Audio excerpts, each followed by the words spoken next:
Yeah. Are you worried about Israel's influence on American politics? Because that's one of the things that's coming to light over the last couple of years since the invasion, where people are paying more and more attention to Israel. And then also seeing what happens when you criticize Israel. They are very quick to primary elected officials who criticize Israel, and usually they'll win those primaries. AIPAC is very well funded. It is very, very well organized. It's the gold standard of lobbying organizations. I've never understood why AIPAC doesn't have to register as a foreign agent with the Justice Department when everybody else does. Why is AIPAC special that it doesn't have to register? You know, back in 2008, I guess it was, I won a very small contract to write, it was like 6 op-eds for the Abu Dhabi Chamber of Commerce. And it was because I was going to write op-eds that supported American business in Abu Dhabi, right? So I had to go on FARA.gov, FARA.gov. It's the Foreign Agents Registration Act. And there's a form there. And I said, yeah, I took, I won this contract. It was like $30,000 to write these 6 op-eds.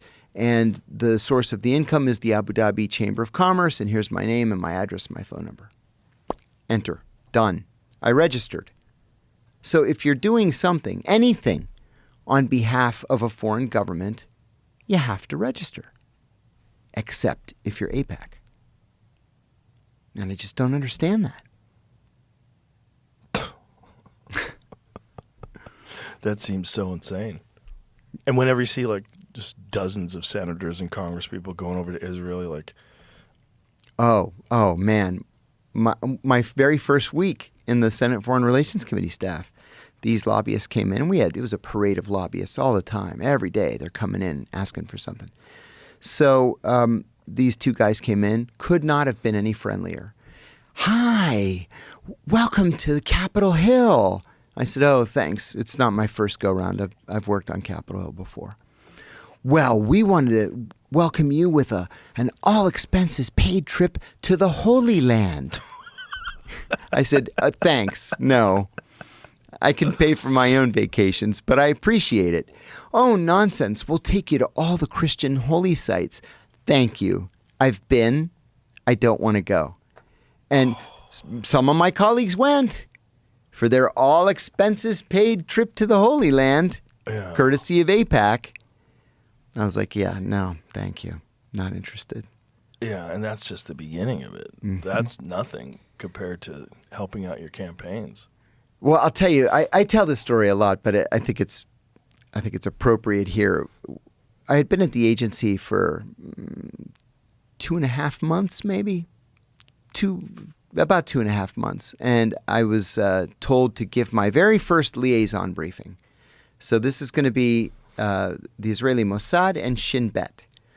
And I was going to be one of about 8 analysts, and I was the most junior, so I would go last.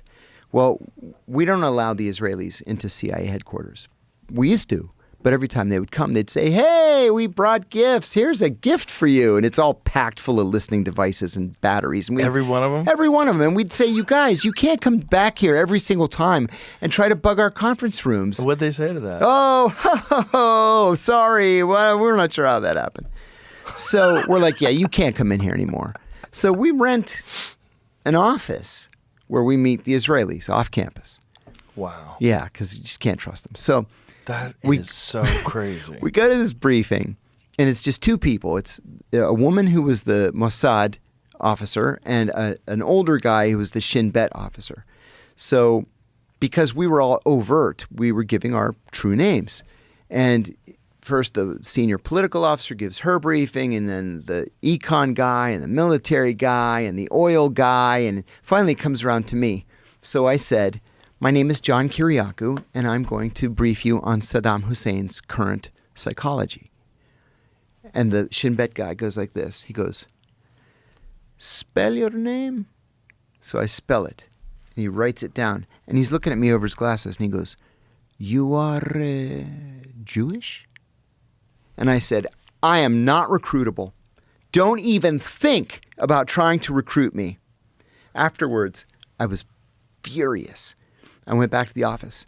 My boss said, how did it go? I said, that son of a gun, Shin Bet guy tried to recruit me. Everybody started laughing. I said, why is that so funny? And he said, they've done that to every single one of us. It's like they can't help themselves. It's crazy how effective it is, though. Oh, yeah. Look at Jonathan Pollard. Now he's running for the Knesset. Bastard. It's just crazy how much influence one country has. Yeah, it really is. On a much bigger country. Much bigger. And they have such a tiny population. I know. What is it, like 9 million people? Yeah. Pretty gangster. It's pretty gangster. Kudos. Right? Kudos really to them. It's like Chicago taking over the world. That's right. Right? And saying, we're going to do things our way. Not even Chicago. Chicago might have more people. Fuck. Wow.